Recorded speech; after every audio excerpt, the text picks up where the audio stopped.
Welcome back. Now I'm going to talk about individual disability policies, and they're known as IDI policies. I think there are 8 things that you need to know about an IDI policy. Number one, and the most important, is that it covers your own occupation or your own medical specialty. That provides real protection that's tailored to your personal needs. And you can get a favorable definition of your occupation that makes it easy for you to get the disability benefits if you're unable to perform your own occupation. Secondly, you can select something called a residual disability benefit rider. I think every policy should have this provision because it'll pay you disability benefits if you're partially disabled and lose a portion of your monthly income. What do I mean by that? If you can't perform some of the material and substantial duties of your occupation and you have an appropriate reduction in your earning capacity, you may be entitled to a percentage of those residual disability benefits. Normally, if you are losing at least 20% of your income, you'll be eligible for benefits. And if you lose 80% of your benefits, or your income rather, the carrier will pay you disability benefits as if you're totally disabled. So it's that middle between the 20% and the 80%. Well, they will pay you a portion of your lost income. And if you want to work and continue to practice and are not ready to stop working, I think that's a great transition into ultimately a total disability claim. Number 3 is that you can negotiate policy terms so that there's no mental nervous limitations or subjective medical condition limitations that will limit the payment of your benefits or the time for the payment of your benefits. I think every policy should have that provision. In an IDI policy, there is a limited offset provision. And rarely do I see in an IDI policy that the disability carrier gets to reduce your benefits by the receipt of Social Security benefits or other income from sources like surgical centers or rental property income. Number 5 is that there isn't any reduction of benefits based on the receipt of other disability insurance policies. So if you have multiple disability insurance policies, you don't want to have either policy reducing your benefits. You want to have the full amount of benefits for every one of those policies. Number 6 is that you can add other coverages like long-term health care. Number 7, and I think this is crucial, is a buy-up provision that allows you to automatically increase the amount of your monthly payments at regular intervals without you having to undergo a physical. Of course, you have to pay an increased premium, but you don't have to undergo that physical. Number 8 is it's expensive. My dad paid a lot of money, as I do, for my own individual disability insurance policy. But you know what? I'm insuring my income and I'm insuring my family. And I think that's really crucial. So in summary, the 8 things you need to know about an IDI policy are that it will cover your own occupation or specialty. You can purchase residual disability benefit coverage. You can say no mental nervous limitations or subjective medical condition limitations. You can limit offsets for other income, such as Social Security. There isn't any reduction of benefits based on the receipt of other disability insurance policy benefits. You can add coverages, and you can buy up and increase monthly coverages. But of course, as I said, it's expensive. So now that we've covered these 8 important factors, what policy do you have? Do you have an ERISA disability policy? Do you have an IDI policy? Or do you have both of them? And which one do you wish you had? The answer can make all of the difference. And perhaps it's time for you to change your insurance or get additional insurance so that you really do have peace of mind and financial security. In the next segment, I'm going to do some myth busting. Are you a professional with questions about your individual disability policy? You need the Disability Insurance Claim Survival Guide for Professionals. This book gives you a comprehensive understanding of your disability policy, with tips and to-dos regarding your disability application that will assist you in submitting a winning disability application. This is one you won't want to miss. For the next 24 hours, we are giving away free copies of the Disability Insurance Claim Survival Guide for Professionals. Order yours today at disabilityclaimsforprofessionals.com. Welcome back. Now I'm going to do some myth busting. Most of what you've heard about disability insurance and disability carriers is probably not true. It's what I call the disability world myth, and I'm going to bust some of those myths. Today, I'm going to talk about the number one myth, and that is my employer or professional association offered me the best possible disability insurance policy. What do you think? Well, I'm going to answer that question in parts. Remember, we talked about the ERISA statute governs your employer provided or association disability policy, while state law governs your individual disability policy. So remember, ERISA is not a friendly place for a disabled provider, be it a medical provider or be it a professional in any other occupation. There's that get out of jail free card, known as the discretionary clause. There's a presumption that the carrier's denial is always right. And there's the problem that with the arbitrary and capricious standard of review. It's a really extremely high standard to overcome, because we have to show that the denial is wrongful and it's arbitrary and capricious. It's a slippery slope. If we have to sue, we're in federal court.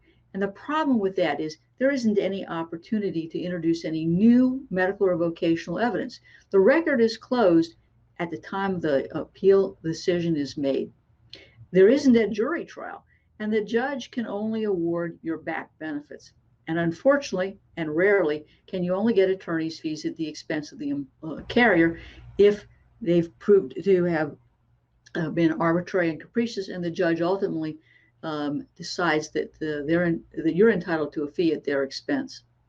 Now, let's contrast that with an IDI policy. An IDI policy is a contract that you've entered into with a disability carrier. If your claim is denied, you get to sue in state court for a breach of contract cause of action, bad faith, compensatory and punitive damages, and you're also suing for attorney's fees and costs at the expense of the carrier. The great news is that there's discovery. I can take the deposition of the liar for hire peer review doctor, the adjuster, and anybody else who was involved in the denial of your claim. And you and your doctors get to testify at trial. So the truth is that the legal remedy and the relief are different. Number two, the employer provided or association policy has an unfavorable definition of disability. In fact, I think it's the narrowest definition of disability possible. They'll pay you if you're disabled from performing the material and substantial duties of your occupation at the time you became disabled. And that's not necessarily the occupation you were doing at the time you signed up. Worse yet, sometimes the occupation portions of a ERISA policy are defined as how your occupation is defined by the Dictionary of Occupational Titles, which hasn't been updated in about 50 years, or how your occupation is performed in the national economy. It's not how you performed it for your particular employer. So let's contrast that with an IDI policy. As I've said before, in an IDI policy, you can customize a true own occupation definition of your definition of occupation and your disability. So the truth is that the definition of disability and occupation are not the same. Often I have a client who is being paid their benefits by the IDI carrier, but the employer provided ERISA benefits has a carrier who's saying, we don't care, we're going to deny benefits. And it's the same evidence, but the difference is the standard of disability. It's that get out of jail free card from the ERISA employer provided or association policy that gives them a license to steal. Number three, the employer provided or association policy has legal deductions from your disability benefits. As we've talked about before, there's this other income policy provision that allows the group disability carrier or association carrier to decrease your benefits.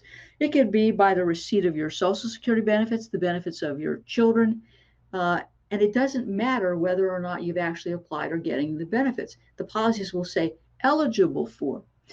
The ERISA policy will reduce benefits by the receipt of benefits you get from other disability insurance policies.